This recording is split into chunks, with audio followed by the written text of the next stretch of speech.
Welcome to my channel, Rise of Edge Crusher. I'm an Overwatch coach with a specific focus on teaching bronze and silver players the skills they need to get themselves out of bronze and silver, and in this video, I'm going to talk about bad teammates and how you can work around them. Please keep in mind that this video is intended for bronze and silver players, maybe for gold players, so if you're above those ranks, you may not find the information here all that helpful. When you've played Overwatch competitive mode for any length of time, I'm sure you've heard more than your fair share of, "I'm stuck in this low rank, I deserve to be Grandmaster, but my teammates hold me back." And even if you know it's a gross exaggeration from someone, you've probably played a few games where you felt like your teammates were so bad there was nothing you could do to win the game. Then you watch a coaching video, and it says, "Elo hell isn't real, you're stuck with bad teammates because you're bad, get over it." Well, that's not really helpful. It's true that if you are silver, there's a reason you're there. You definitely don't deserve Grandmaster. But there are games, across all ranks, when one of your teammates is legitimately worse than the average skill level of the game. They're not toxic, they're not tilted, they're trying their best, and they are just really, really bad. What you need to know then is how to compensate for the teammate's bad play. Do your own good play. If you're able to look around at what each of your teammates are doing and step in to compensate for every mistake they make, that's how you carry a game. I'm going to start by explaining the most common teammate complaint that I hear from lower ranking players. The DPS on my team can't hit the broadside of a barn. DPS find it harder to do anything when there's a lot of pressure being put on them. If you're in the practice range, looking at a training bot that's standing still, no one is shooting at you, there's no payload to worry about, no barrier in your face, and you don't have to worry about the bot suddenly getting some healing from someone else on their team. You have as much time as you need, and no stress, and it's easy to put your crosshair on the bot's head, and click. No matter how bad someone is at DPS in the actual competitive setting, this much is easy. On the other hand, if you're taking a 1v1 with the enemy DPS, they're shooting at you, and you're actively trying to dodge their bullets, that's much harder. There's already some pressure being put on you. Now imagine that a Mercy comes to heal the enemy DPS. It's now a 1v2, and you either have to burst them down fast enough to kill them through the healing, or you have to kill the Mercy first, without dying to that DPS. The better a DPS player is, the more work they'll be able to do while under pressure, and the better they'll be at taking fights in a way that there will be less pressure on them. Choosing the right target, the right time to engage, and the right position to engage from are some decisions that better DPS players will make more consistently. The easiest target to kill is someone who isn't paying attention to you, and is receiving minimal support from their teammates. So, what can you do if your DPS isn't killing anything? There are a few things. You can create a distraction for them, especially if you're a main tank. This is your job in the game. I see a lot of lower ranked players, especially in bronze and silver, who initiate the teamfight backwards. The tanks stand in the choke and wait for the DPS to get a kill before moving in. Well, in theory, the DPS shouldn't be able to kill anything if the tanks aren't pushing up and creating that distraction for them. When they do secure those early kills, it's a mark of the bronze or silver rank rather than the DPS's skill. As a main tank, if the enemies are all focused on your massive hitbox, or your shield, that means they're not paying attention to your DPS. That takes a lot of pressure off him, and you might find that a DPS who wasn't doing anything starts getting a lot of kills. If you're a support, turn that DPS's 1v1 into a 2v1. Watching your health bar go down is pressure, and mitigating that will help the DPS player quit panicking and control their aim. If your DPS is ineffectively spamming, or shooting everybody once but not securing any kills, the visual effect of a Discord orb or an anti-nade can improve their target focus. If that's still not enough, you can weaken their target for them. Look for which target your bad DPS is shooting at, and take a couple shots at them in between healing your team. The enemy player will be weaker, and you might force a cooldown out of them, or at the very least they will now be looking around for you and ignoring your DPS, who now has more freedom to kill them. Just make sure that your first priority is always keeping up the health of your team, and weakening a target for your DPS to follow up is always the secondary priority. What if you're a DPS, and you see that your other DPS is struggling? If you're having a pretty easy time securing your own kills, and you feel confident, look over at what he's doing and weaken his target for him in between focusing your own targets. Take 1 or 2 shots at whatever your other DPS is focusing, get them lower, force out a cooldown, or make them look around and panic, then go back to doing your own thing, and your other DPS should be able to finish their easier kill. If you're struggling a little bit yourself, Or if your other DPS is ridiculously out of position, going for a target that no one can possibly help him with, focus on helping your tanks with whatever they're doing. In theory, it's really important for the two tanks to play together and focus the same target, but in Bronze and Silver, odds are they're going to be doing two completely different things. So, is one of your tanks in danger? Or do they have an enemy almost dead? If you see an enemy almost dead, and you're in a good position to do so, secure that kill quick. If one of your tanks is in danger, they've taken a stupid 1v1 and they're losing it, put pressure on the thing that's killing them. If you can force that enemy to back off, you allow your healers to catch up on healing the tank. Keeping your tanks in the fight for longer means the rest of your team will be in the fight for longer. Next complaint I hear all the time, I'm not getting any healing! I can't do anything because our healers are just DPSing all game! Well, your healers might not be DPSing just for the lulz. That does happen sometimes, but before you assume it, look around and see if anything is putting pressure on your healers. They might be 1v1ing a flanker in the back line in order to survive. They might be having to hide around a corner from incoming spam damage, and not have line of sight needed to heal you. You might be out of position. Whatever reason you're not getting healing, you need to take the fight slower. If you're a tank, hold your corner and don't push up towards the enemy team until everyone has been topped off on healing. If you're pushing in aggressively, taking more and more and more damage, and your healers are already struggling, they won't be able to get everyone caught up on heals, and your team will be at a significant disadvantage throughout the team fight. You don't want to back up too far and give up space you've already taken though, so hold your ground. If there is a flanker harassing your healers, and you're the main tank, do not turn around! It is imperative that the main tank hold the front line at all times. Your off tank or your DPS need to force that flanker to back off, while you prevent the enemy team from collapsing onto your team. If you're a DPS, you have a few more options. You can play further back, closer to your healers, which will make it easier for them to heal you. You can play closer to health packs, and more cautiously if you need to take angles and flanks. Get out if the enemy team is pushing you, since your healers aren't going to support you. You can choose a hero that has their own healing or sustain ability, or can get back and forth between health packs and the team fight more easily. Mei and Soldier 76 can heal themselves, Genji and Tracer can get in and out of the team fight quickly, and Ashe and Hanzo have vertical mobility to make use of map geometry for cover.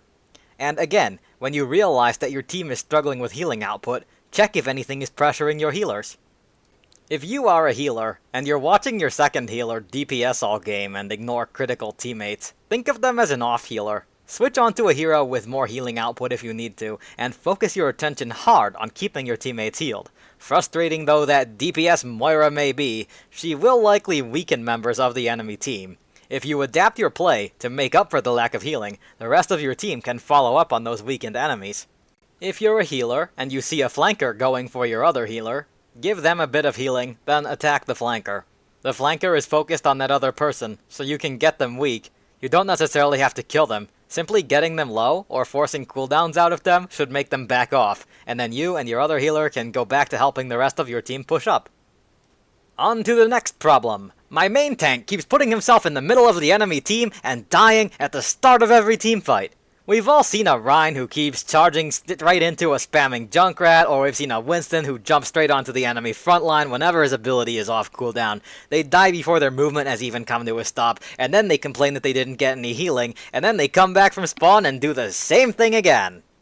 Whatever role you're on, if you have one of these in your game, be very aware of your position relative to corners and flank routes.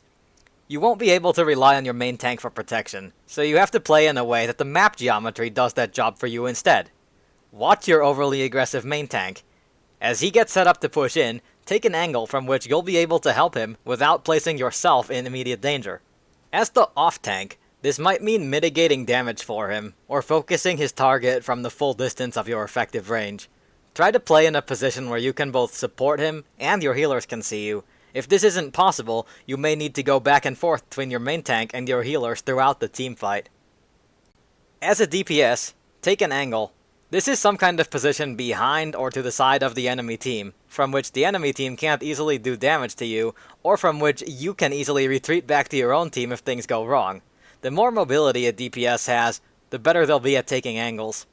Pharah, Tracer, Genji, and Hanzo are pretty good for this. You also have the option of playing a utility DPS, which hinders the enemy team's ability to react to your out-of-position main tank.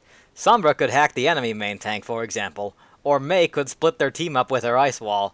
These hindrances would prevent them from instantly bursting your main tank down, even if he's playing stupidly. If you're a support, your primary focus is always on staying alive, so it's doubly important for you to play near corners and map structures that you can use for cover. If at all possible, choose healers who can help keep the main tank up without putting themselves in dangerous positions, such as Ana, who can heal from range, or Moira, who can throw a healing orb for him. If you're confident in your Ana play, sleeping the enemy main tank as yours goes charging or jumping in can have a huge impact on the outcome of the fight, as can hitting both your tank and the enemy tank with the biotic grenade.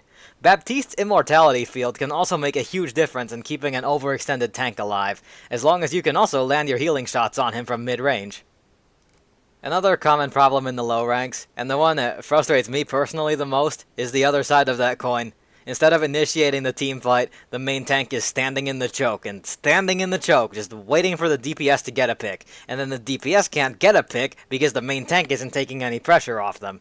If you're the off tank in this situation, it may be best if you switch to a second main tank, and do the job of initiating for the team. If you'd prefer to stay on off tank, you can lead the initiation that way, being careful to play around corners and give your healers time to catch up on healing you when you get low.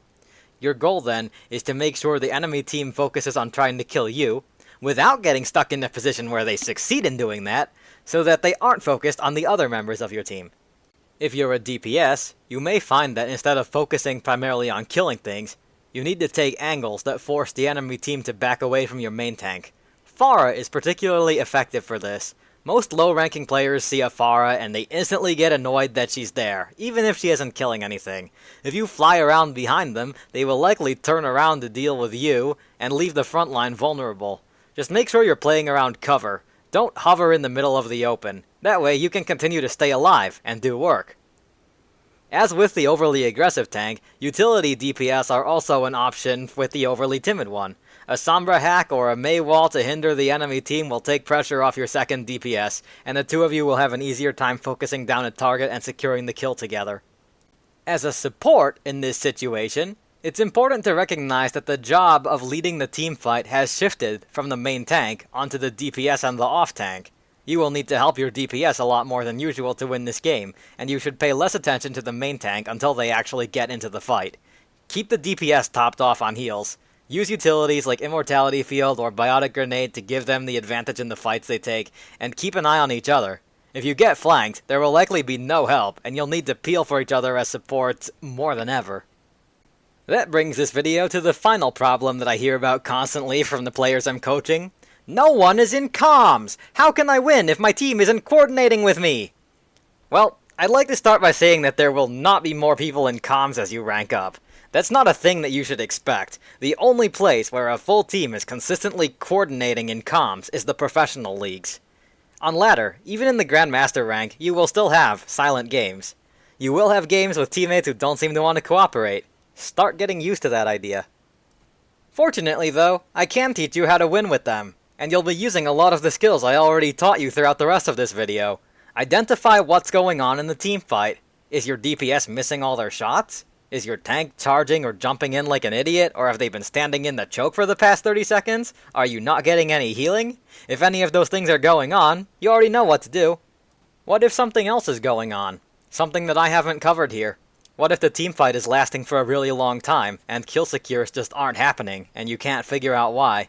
The foundation of all the other skills in this video, and the most important skill to have in Overwatch, is to look at what your teammates are doing, and help them get that thing done. In low ranks, you'll see each player trying to take their own 1v1. It's up to you to turn their 1v1 into a 2v1 and put it in their favor. You see your Zarya pushing up a bit, trying to get the enemy D.Va out of mech. Focus the D.Va for a bit, get the mech weak for her, and then move on to the next thing. DPS in a messy fight with the enemy DPS? Toss them a heal, take a shot at the enemies, walk forward and let your large tanky presence be known. Whatever you can do on your role to help your teammates get what they're going for to get done faster, or to take pressure off of them, do it. That's the big secret to carrying games in Overwatch. It's not about having the mechanical skill to win a 1v6. The truth is, no one does. If you've ever seen a player win a literal 1v6, they didn't truly win a 1v6. They won a series of 6 1v1s. The team of 6 came at this godlike player one at a time with no coordination, no target focus. They weren't trying to help each other, really, and he was able to pick them off one at a time. The way that you carry a game of Overwatch is to look for the 1v1 that your teammate is taking, and find a way to give them the advantage. Turn their 1v1 into a 2v1. Help your bad teammates instead of getting tilted at them, and that SR will be yours. This concludes my video on how to win with a bad teammate. I hope you find this content helpful. If you have any questions, comments, or suggestions for future coaching topics, please leave a comment for me below. Best of luck in all your Overwatch conquests!